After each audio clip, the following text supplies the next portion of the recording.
Bismillahirrahmanirrahim. Assalamualaikum warahmatullahi wabarakatuh. Waalaikumsalam warahmatullahi wabarakatuh. Kaifa halukum? Alhamdulillah baik. Mada darsunal an? Darsul Qur'an At-Tarihul Islam. Tarihul Islam atau SKI.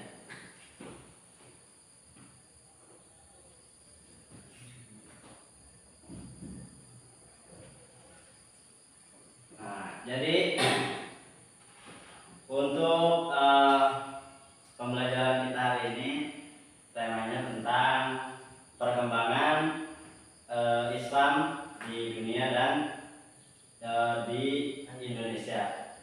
Ya.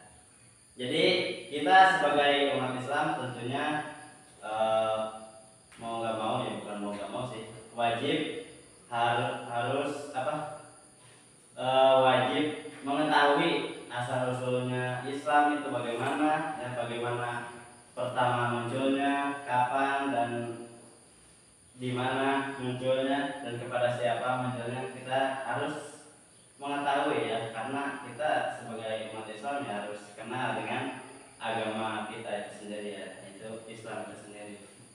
Nah, untuk langkah awal yang pertama,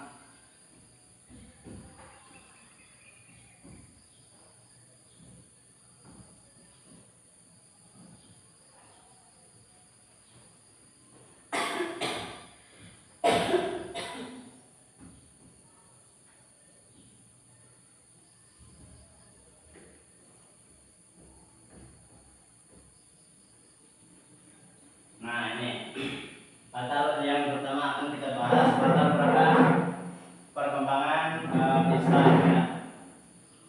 Nah, awal kemunculan agama Islam itu ya, agama Islam dari mana turunnya?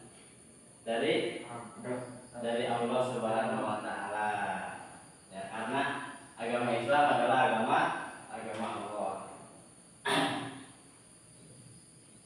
Nah, awal munculnya itu ditandai dengan turunnya wahyu pertama.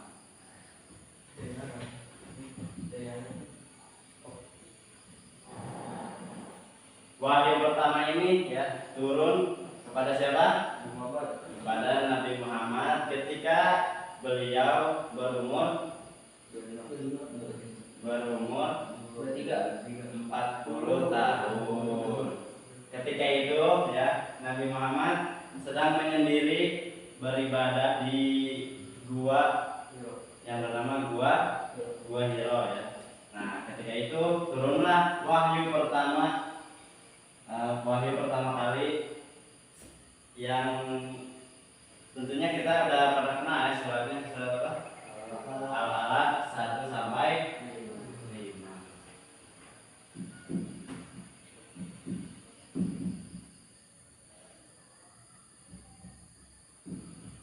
Gimana bunyinya? Kita baca bareng-bareng ya. Wahid Isnani Salasa. A'udzu billahi minasy syaithanir rajim. Bismillahirrahmanirrahim. Iqra bismi rabbikal ladzi khalaq. Khalaqal insana min 'alaq. Iqra wa rabbukal akram. Alladzi 'allama bil qalam. 'allamal insana ma lam ya'lam. Itu adalah surat atau surat yang pertama kali diturunkan oleh Allah Subhanahu wa taala kepada Nabi Muhammad SAW ya. Nah, ini juga yang menandai awal mulanya agama kita, yaitu Islam, turun ke dunia ya. Ini belum dikenal ya, baru turun ke Nabi aja. Nah, kemudian setelah wahyu pertama ini turun, Nabi Muhammad meminta kan pulang ya, istilahnya langsung dari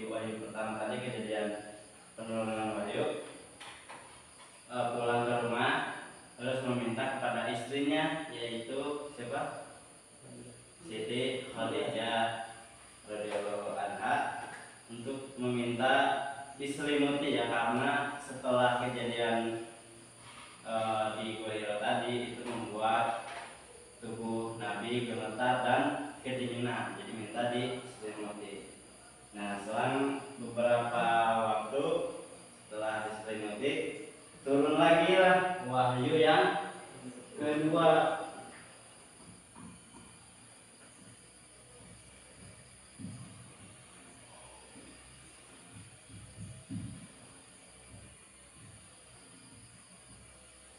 Ada yang tahu surat apa wahyu yang kedua?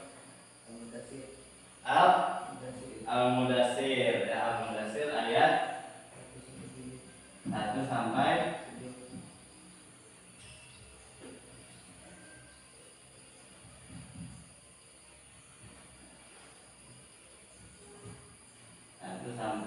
7 ya. Yang bunyinya Bismillahirrahmanirrahim.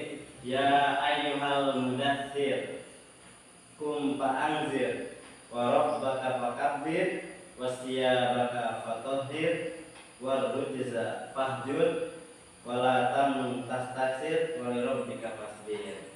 Nah, dari ayat ini mengandung perintah kepada Rasul, kepada Nabi Muhammad SAW untuk menyerukan ajaran Islam ini ya, untuk berdakwah ya. Nah, di bagian wahyu kedua ini juga merupakan momen pengangkatan Nabi Muhammad menjadi seorang rasul. Nah, perlu diketahui ya sebelumnya, peran Nabi itu menerima wahyu untuk dirinya sendiri. Kalau Rasul untuk menerima wahyu untuk dirinya sendiri dan umat. Maka dari itu, dari pengangkatan Rasul ini di wahyu kedua, Rasulullah SAW diperintahkan untuk berdakwah ya. Nah, maka dari wahyu kedua ini turunlah perintah dakwah.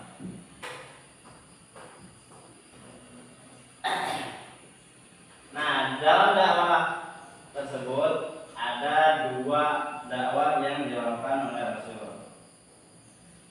Yang pertama dakwah sir ya, atau sembunyi.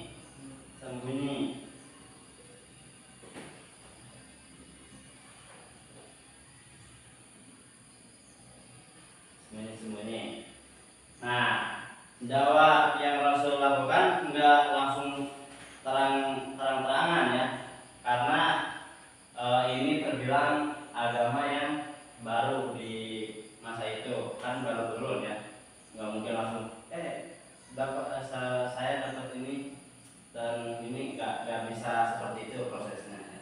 Karena pasti kaum di sana kalau langsung pasti bakal kaget dan pasti mungkin dia bakal langsung menerima gitu. Makanya Rasul memulai dakwah dengan sembunyi-sembunyi.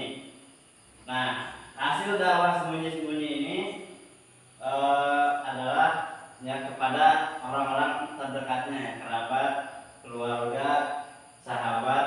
Nah, di antaranya siapa yang kalian tahu, yang orang-orang yang berhasil Rasulullah ajak untuk memeluk agama Islam? Abu Bakar. Nah, ini di orang-orang yang pertama yang memeluk agama Islam itu disebut as-sabiqunal awwalun.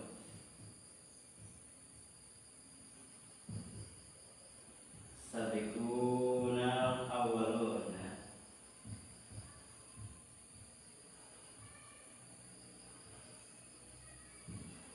Yang artinya orang-orang yang terdahulu, orang-orang yang awal. Nah, diantaranya as-sabiqunal awwalun itu siapa aja? Yang pertama dari kalangan wanita ini, yakni istrinya Nabi Muhammad sendiri, yaitu siapa? Siti Khadijah.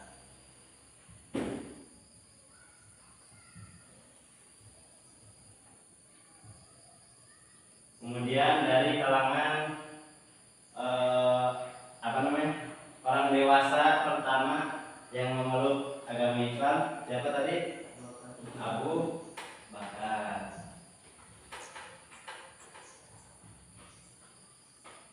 Kemudian yang dari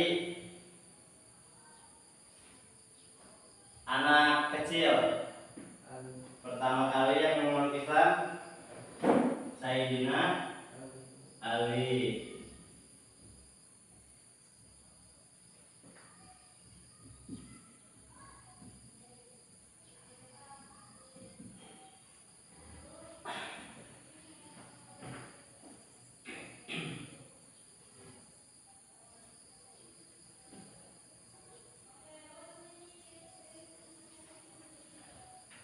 Dari kalangan budak atau hamba, siapa?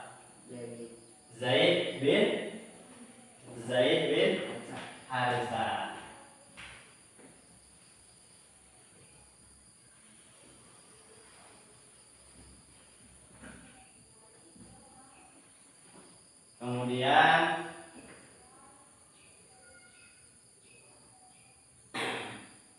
Kemudian sisanya adalah orang-orang yang diajak, yang didakwahkan oleh Abu Bakar, ya, diantaranya Utsman bin Affan, ya, Zubair bin Awam. Ini ajakan dari Abu Bakar, ya, Utsman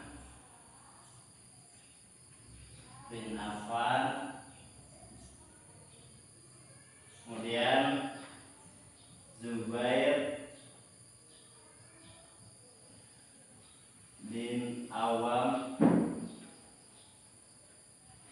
Terus kemudian ada Sa'ad bin Abi Waqqas.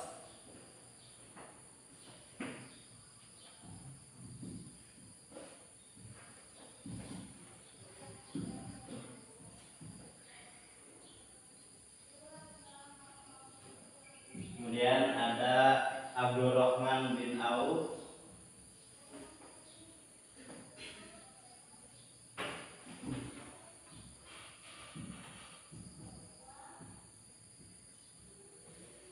Dan yang terakhir Ammar bin Yasir.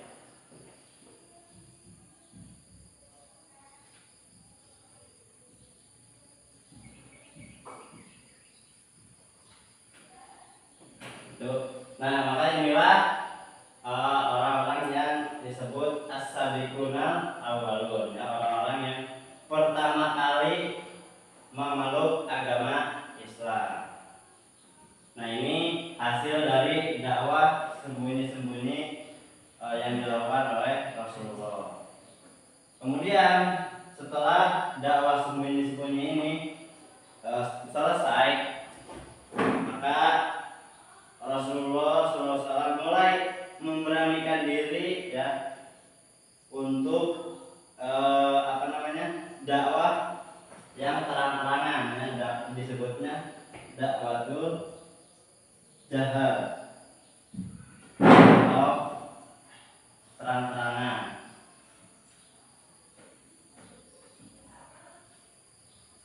Ya, dakwah terbuka. Nah, walaupun telah ada pengikutnya, ya, dari kalangan kerabat dan sahabat Nabi Muhammad SAW, ketika melakukan dakwah terang-terangan di sini, Rasulullah tetap saja mendapatkan tekanan dari para kaum Quraisy, ya, mendapat penolakan, ya, mendapat perlawanan lah. Karena apa? Mereka tidak menerima, merasa tersinggung karena ketika dakwah terang-terangan tersebut Rasulullah SAW itu menyinggung tentang berhala, ya, menyerukan untuk menghancurkan berhala-berhala. Padahal pada masa itu ya kaum Quraisy ya di masa itu berhala menurut mereka ya mereka menganggap berhala itu udah turunan jauh dari nenek moyang neneknya. Jadi ketika ada pernyataan untuk dihancurkan berhala akan pasti mereka tidak akan menerima ya menerima mentah-mentah gitu. Orang dari dulu aja kita biasa-biasa aja kok, kata mereka tidak menyembah berhala. Hanya dari situ banyak ketidaksetujuan tentang pernyataan Nabi Muhammad ini. Nah, salah satunya orang yang paling tidak setuju ya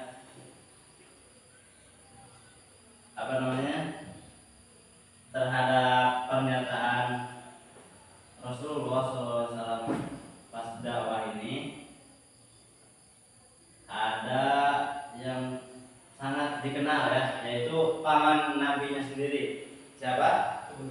Abu Lahab dan Abu Jahal. Abu Lahab.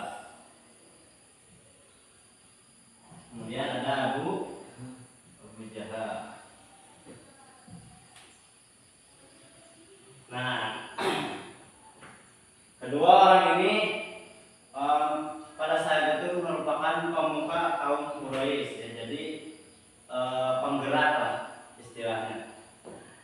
Apalagi Abu Lahab ya, saking menolaknya, jadi setiap Rasulullah berdakwah, beribadah dan lain sebagainya itu selalu diganggu oleh Abu Lahab ya. Diganggu misal seperti ketika Rasulullah ingin beribadah ya sholat ke tempat beribadah, diganggu dilempar kotoran unta. Nah seperti itu gangguannya, dan lain masih banyak lah, kayak jalannya dikasih duri, terus memprovokator orang-orang yang didakwa oleh Rasulullah agar tidak mempercayai gitu.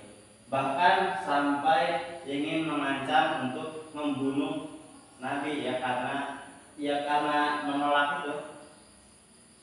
Sampai didokumentasikan ya kezaliman Abu Lahab ini di dalam Al-Qur'an, dalam surat Al-Lahab ya, tabat yada abi lahabi wa tab ya. Sampai dimasukkan surat khusus ya untuk sifat-sifat kezaliman Abu Lahab beserta istrinya ya. Nah, sampai ingin membunuh Rasulullah. Akan tetapi kenapa tidak bisa terbunuh? Nah, di situ ada yang membela Rasulullah dari kerabatnya juga ya, ini pamannya ini siapa? Abu Thalib. Abu Thalib ini pamannya Nabi Muhammad SAW, seorang pemuka kaum Quraisy juga ya. Jadi mereka juga segan gitu untuk melakukannya karena masih dalam lindungan pamannya ini. Akan tetapi pengikut-pengikut Rasulullah itu juga diancam oleh kaum Quraisy yang melakukan penolakan tersebut. Maka dari itu pengikut-pengikutnya meminta kepada Rasulullah untuk berhijrah karena sudah tidak kuat dengan gangguan-gangguan yang dilakukan oleh yang tidak menerima ajakan tersebut. Maka dari itu hijrahlah Rasulullah bersama pengikutnya ya kemana? Hijrah pertama ke Habasyah dulu.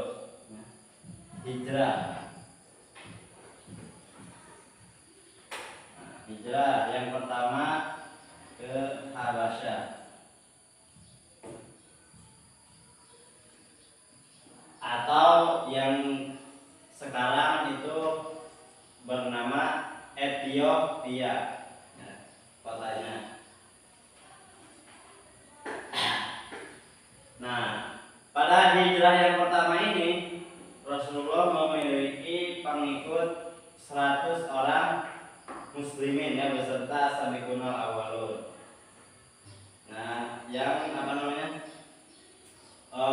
bertujuan untuk berdakwah juga kepada Raja Najasyi, ya, karena beliau mengetahui karena Raja Najasyi itu pengetahuan agamanya sangat luas dan suka menerima para pedagang dan pengungsi, kayak welcome lah negeri Habasyah. Nah, singkat cerita, setelah dakwahnya berhasil diterima dengan baik oleh masyarakat Habasyah pada saat itu, kembalilah Rasulullah ke Mekah. Nah, setelah kembalinya Rasulullah SAW ke Mekah pada tahun itu, Rasulullah kehilangan pamannya, ya, orang tercintanya, yakni Abu Thalib. Ya, meninggal Abu Thalib sampai tidak sempat untuk masuk Islam. Nah, ini salah satu kerabat Nabi Muhammad yang baik, ya, yang setuju dengan pernyataannya tapi tidak sempat untuk masuk Islam. Nah, ini Abu Thalib sampai akhir hayatnya itu tidak sempat beriman, ya. Dari itu, ini juga momen di sini adalah momen membuktikan bahwa seorang Nabi Muhammad pun, ya, seorang kekasih Allah Subhanahu wa taala, tidak bisa memberikan syafaat, bukan syafaat, ya. Tidak bisa memberikan wewenang gitu atas dia harus masuk surga atau dia pasti Islam, nggak bisa, karena wewenang itu yang hanya memberi hanya Allah Subhanahu wa taala. Rasulullah hanya penyampai, pengingat, ya, agar kita mendapatkan pertolongan dari Allah Subhanahu wa taala, meminta pertolongan kepada Allah. Tak lama setelah Abu Thalib meninggal, kemudian disusul pula oleh istrinya, yaitu Khadijah, ya, Siti Khadijah juga wafat ketika itu. Kemudian disebutlah tahun itu sebutannya dengan Amul Huzni, atau yang artinya tahun kesedihan.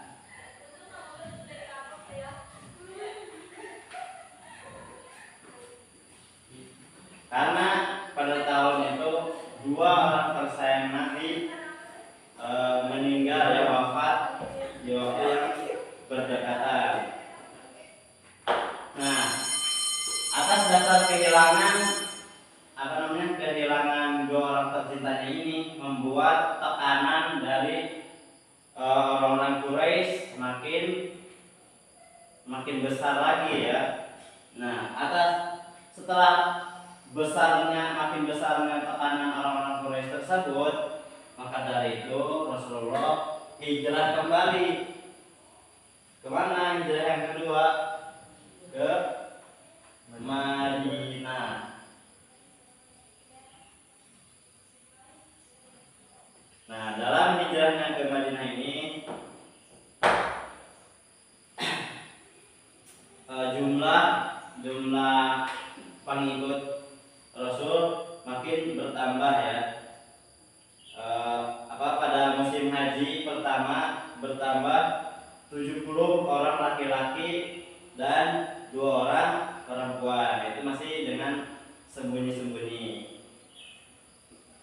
Kemudian orang yang tersebut yang tadi masuk Islam yang 70 dan 2 orang perempuan meminta kepada Rasul untuk segera gitu ke kota Madinah, yang kota utamanya, ke kota Madinahnya gitu. Karena di sana pun banyak mendengar kabar-kabar tentang Rasulullah, ya, pasti bakal pada menerima. Karena kabar Rasulullah yang dakwah yang tadi udah terang-terangan itu nggak cuma di Mekah doang, sebelum itu udah nyebar ke seluruh negeri ya. Nah maka dari itu beliau berencana untuk berangkat ya dengan para pengikutnya, berangkat langsung semuanya ke Madinah. Akan tetapi kaum Quraisy pun mendengar berita tersebut ya, berita akan perginya hijrahnya Nabi dan para pengikutnya ke mana? Ke Madinah. Nah, maka dari itu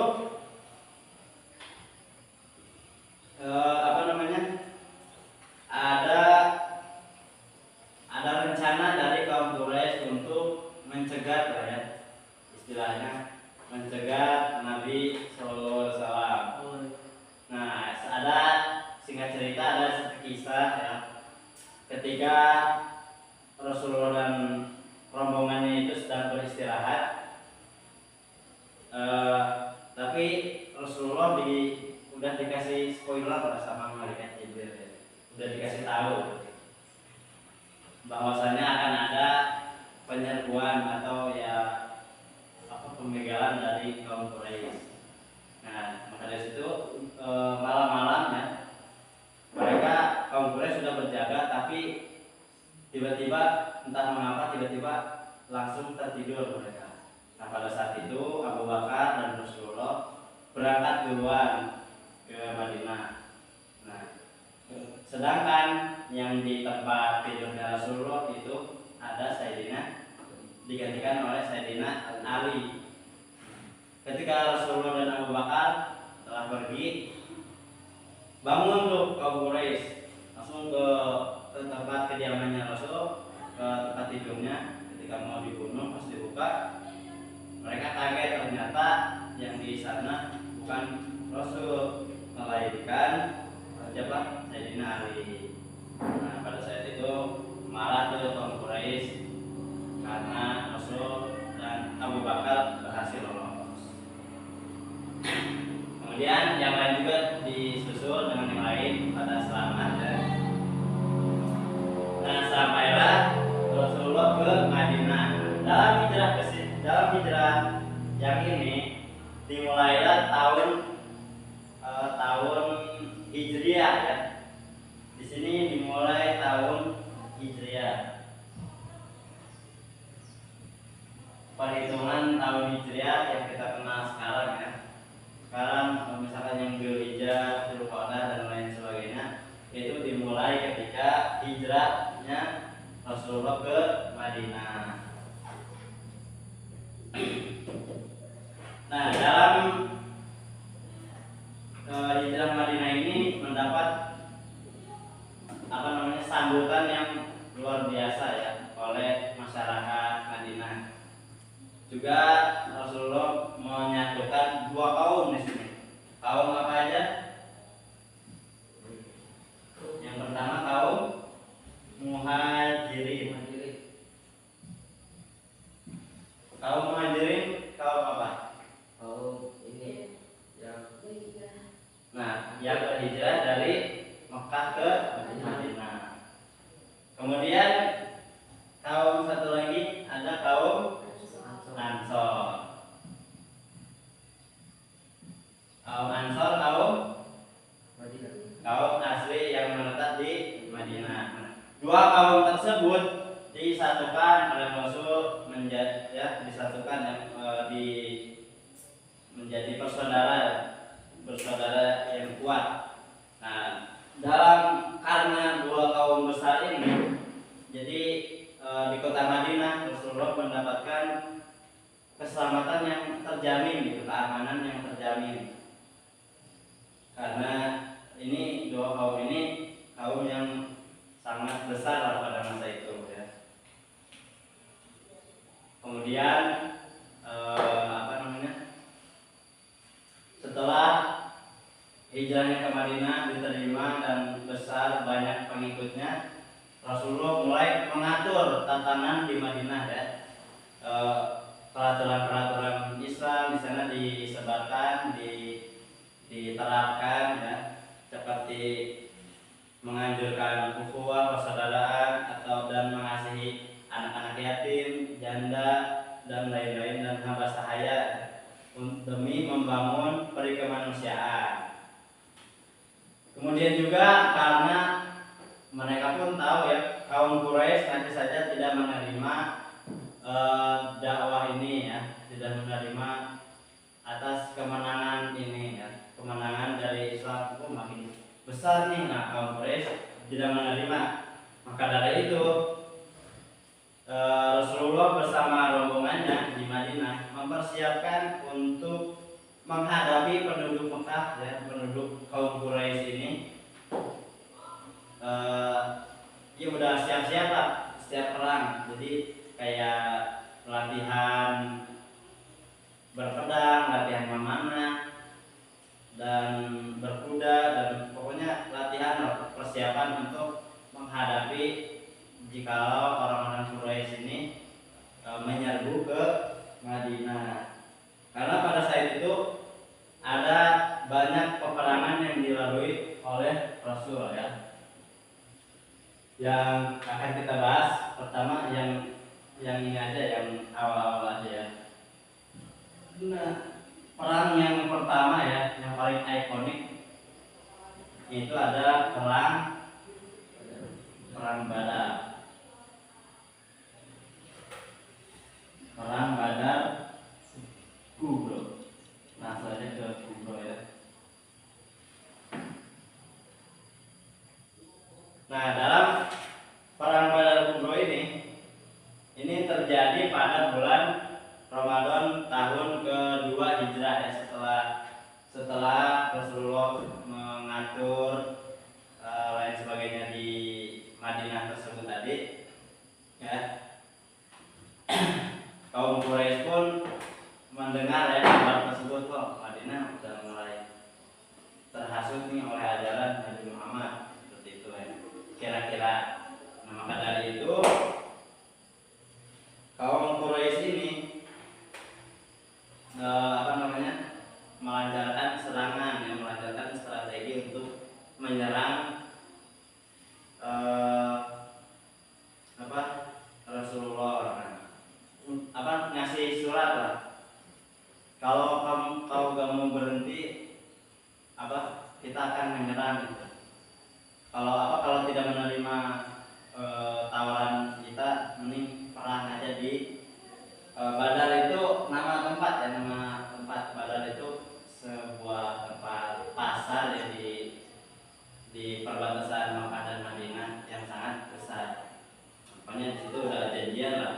Ya pasti Rasulullah dengan perintah Allah ya pasti bakal meneruskan untuk berdakwah. Jadi terjadilah perang di situ ya. Yang kaum Quraisy ini dipimpin oleh Abu Sufyan ya.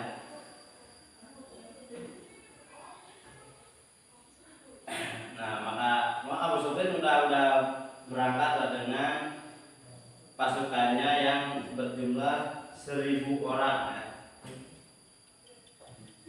Nah, kemudian Rasulullah pun mengirim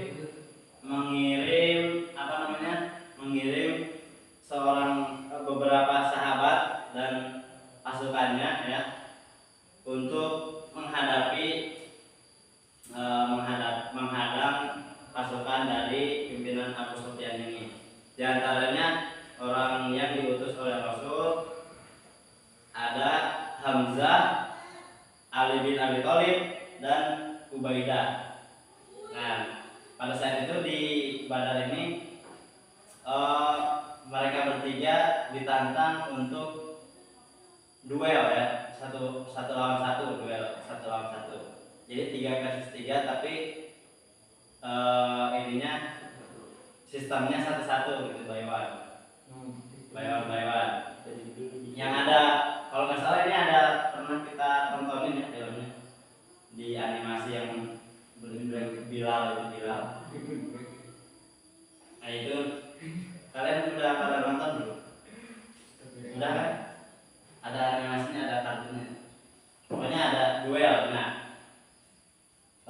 dalam perang Badar ini pasukan Muslim itu hanya berjumlah 300 orang ya, yang dipimpin oleh 3 sahabat tadi ya, Hamzah, Ali dan Ubaidah.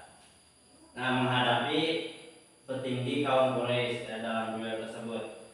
Singkat cerita, mereka bertiga menang semua, membunuh utusan dari kaum Quraisy tersebut. Nah, maka dari itu si kaum Quraisy ini gak terima nih utusannya, Allah langsung menyerbu, dan muslimin juga nggak tinggal diam, sama-sama ikut menyerbu. Nah, singkat cerita, di peperangan ini ada yang ada saksi mata ya, dalam hadis juga ada banyak bala bantuan dari ya yang dari kubu muslimin itu, saksi matanya bilang bahwa ada kesatria berwarna putih lah.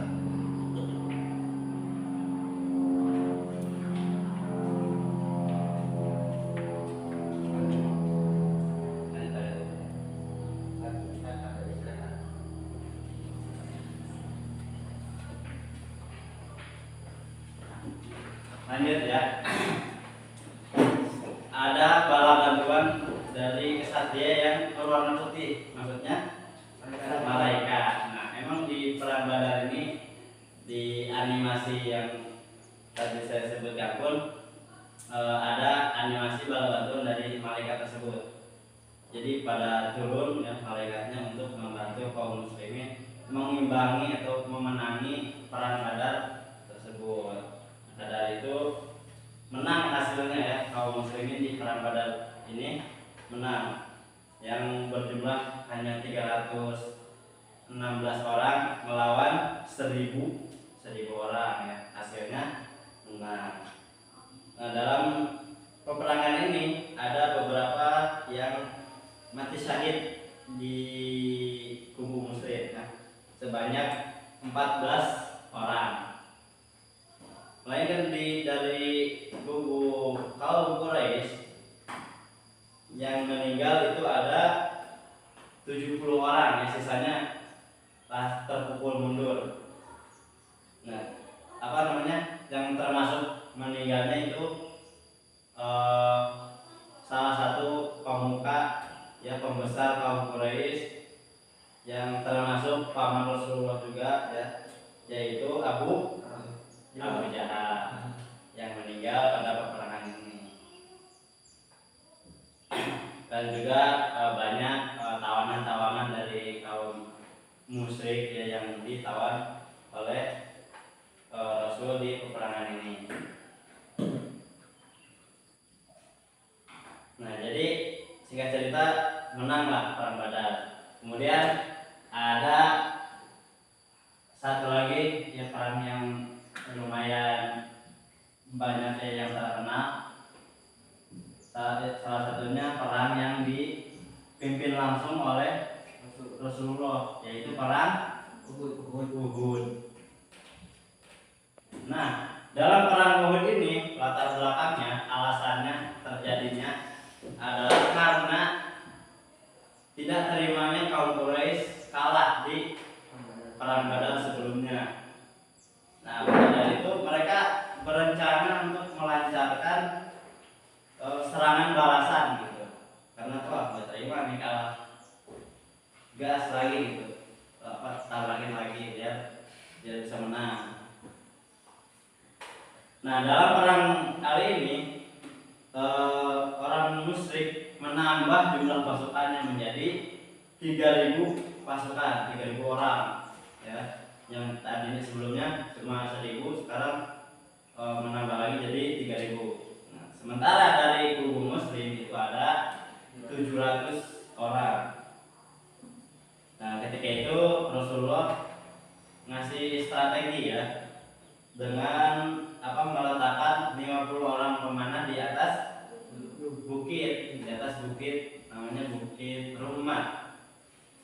Nah, dengan nasihat jangan turun sampai dikasih komando, kata Rasul, ke orang yang pemanah, 50 orang pemanah tersebut. karena tugasnya sangat penting ya, marksman di atas bukit ini untuk apa namanya, karena nggak terjangkau kan, dari atas bukit kan tinggi, jadi nyerang apa, jangkauan serangnya jauh gitu, dan aman serangan juga kalau dari atas bukit. Nah tugasnya untuk memanah orang-orang yang kaum Quraisy yang di bawah.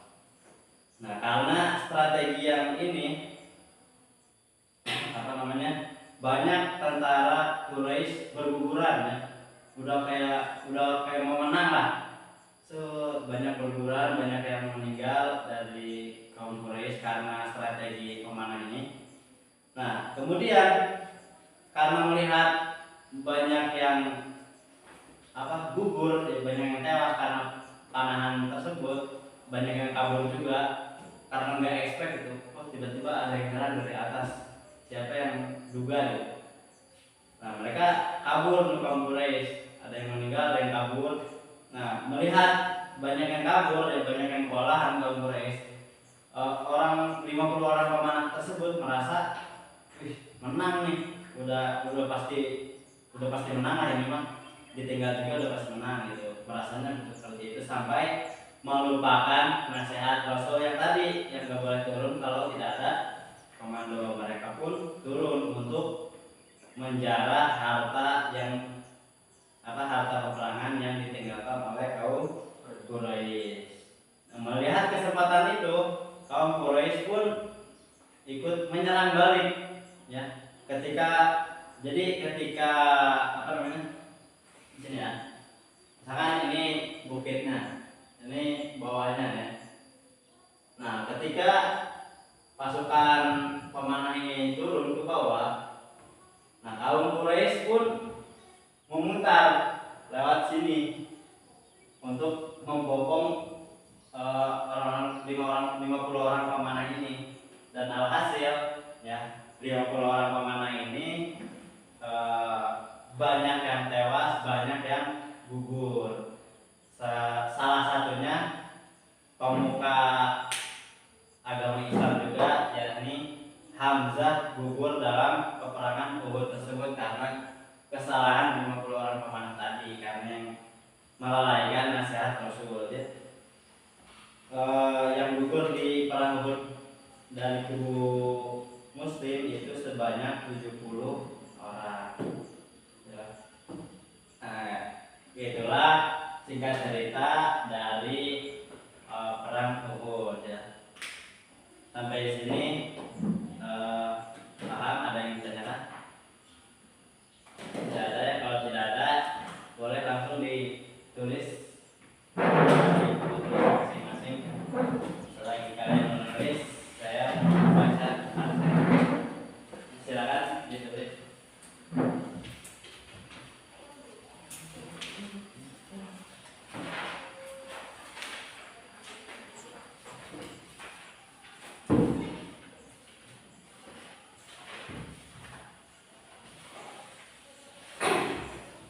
Muhammad Hardi Al-Fatih,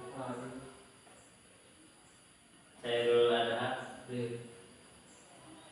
Siti Fatimah Tuzah, Zakira bin Zuhair,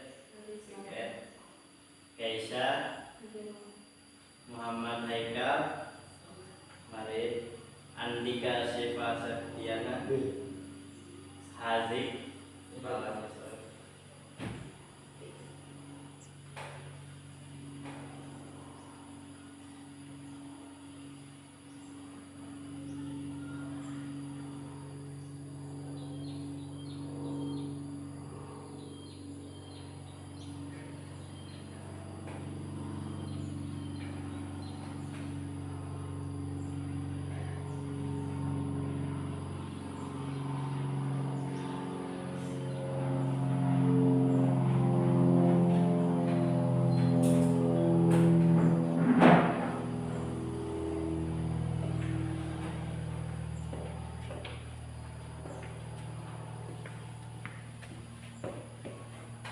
udah lebih ya.